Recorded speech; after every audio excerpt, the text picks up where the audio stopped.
साफ पता लग रहा है कि इस कमरे को किस चीज के लिए इस्तेमाल किया जाता है और इसको किस चीज के लिए एक अड्डा बनाया हुआ है। बिलाल, इतनी दूर आपको वो ले आया, पूरे खेतों में से गुजर कर, ठीक है, ना कोई आबादी ना कोई घर, यहाँ पर इतना तो पता ही होता है कि कोई घर तो हो नहीं सकता।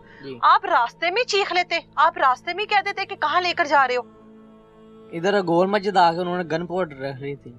अच्छा जी। और यहाँ तक आपको बस फिर वो उसी तरीके से लेकर आए जी। आप बाइक खुद चला रहे थे ना? नहीं, वो आगे से वो ले ली बाइक, उसने ले ली थी फिर? अच्छा, बाइक उसने ले ली थी। पक्की बात है, पता था गन नहीं आई, शायद वैसे ही डरा रहा हो किसी चीज से। गन नहीं थी। गन नहीं थी तो इस कमरे में लेकर आया आपको? इसका तो ना कोई दरवाजा प्रॉपर बंद होता है, छत इसकी टूटी हुई है, और ये क्या हालात हैं? इधर लेकर आया था, इस कमरे में लेकर आया था। आगे आ जाओ आप भी। ये जो इस कमरे के हालात हैं, ये किसकी मलकियत है?